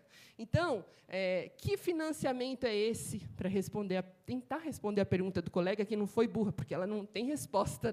Estou aqui tentando construir com todos vocês. Que financiamento é esse? Um financiamento que dê recurso suficiente para a gente implementar o acesso universal à saúde, que não vai ser dentro de um teto. A Associação Brasileira de Economia da Saúde publicou, em 2022, uma proposta, um novo modelo de financiamento para o SUS. E a gente propunha que a regra para mensurar o piso da saúde tivesse repousada, por exemplo, numa proxy que olhasse para o envelhecimento da população. Uma proxy que olhasse e recompusesse a relação entre gasto público e privado. Olha, quanto que cresceu o privado nos exercícios anteriores? Então, agora a gente vai ter que pôr isso para o gasto público. Não dá para a gente conduzir num sistema capitalista, que tenha mais gasto público, mais gasto privado do que público, gente. Isso aparece na gestão no dia a dia. Eu já fui gestora, né? É de você receber a ligação da empresa de oxigênio. Eu vinha falando isso com o meu companheiro para chegar aqui hoje, para dizer assim, eu vou cortar o oxigênio do seu hospital porque você não me pagou a nota fiscal. Mais do que isso, é que é até chato usar a pandemia, porque é quase uma caricatura, né? Mas tem aumento de 1.500% nos equipamentos de proteção individual, num momento de uma pandemia, com pessoas morrendo, sem oxigênio, sem cuidado. Essa é a lógica privada, que é incompatível com a lógica pública. Então, a gente tem que ter gasto público no Sistema Único de Saúde. E tem que ser gasto público para o modelo prioritário, que deve ser a estratégia de saúde da família. Então, temos que comemorar que a gente tem mais recursos para a estratégia de saúde da família. Mas a gente tem que continuar esse debate.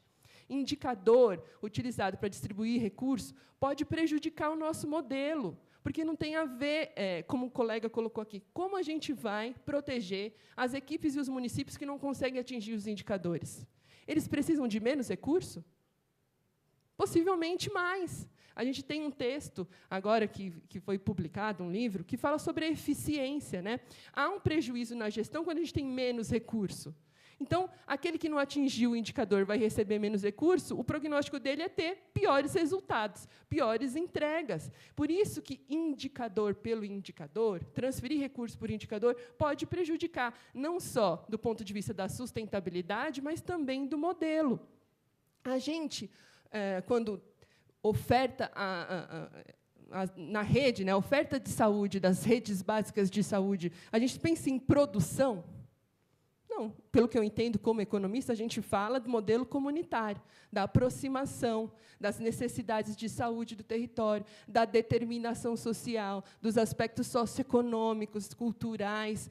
Então, o indicador não dá para mensurar isso, de produção, basicamente. O indicador de produção pode ser usado para contratar, né, alguma empresa para me entregar algum produto que eu queira, mas não para estabelecer uma política de saúde.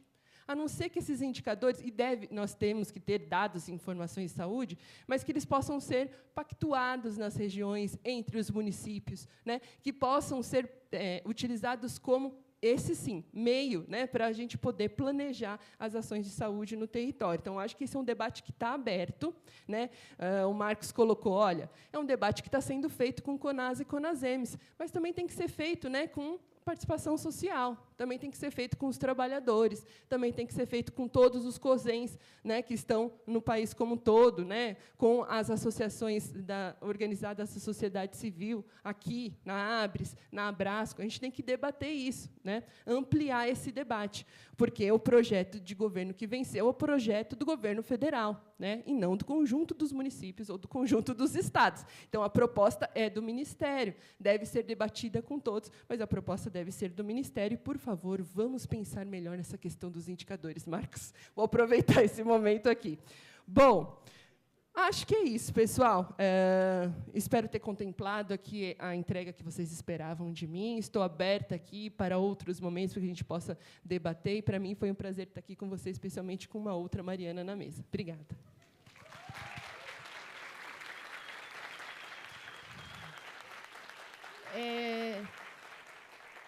Só para a gente fechar, dinheiro nunca é um tema fácil, em nenhum campo da nossa vida, muito menos na saúde pública. Eu acho que o debate foi extremamente engrandecedor, enriquecedor. Quem esteve aqui hoje teve a oportunidade de aprender muito, aprender sobre financiamento, aprender sobre sistema de saúde, aprender de onde vem o recurso. Queria dizer que o profissional de saúde pública, ele está sempre lutando. Então, ora, ele é profissional de saúde pública, militante, e, às vezes, ele está na gestão. A gente está sempre lutando por melhoria. E a gente, hoje, acho que deixou isso aqui, os nossos dois palestrantes hoje acho que conseguiram deixar isso aqui um pouco claro. Assim. A gente conseguiu reconhecer que a gente teve avanços, que a gente escolheu um governo, que a gente está melhorando, mas o profissional de saúde pública nunca vai deixar de brigar por mais melhora. E quem está nesse lugar hoje de gestão sabe com quem está falando, porque já esteve no lugar de militância e a gente se alterna nesse lugar. Dinheiro não é tema fácil, acho que a gente sai daqui com mais pergunta do que resposta, mas a gente aprendeu muita coisa hoje. Agradecer muito a presença do Marcos. Meu Lourinho está por aqui perdido também, Marcos, no Congresso desde ontem, está exausto. Agradecer muito a presença da Mariana. Fiquei muito feliz de poder moderar essa mesa. Muito obrigada a todos. E agora, lembrando que a gente vai ter a posse da Sociedade Brasileira de Medicina de Família e Comunidade.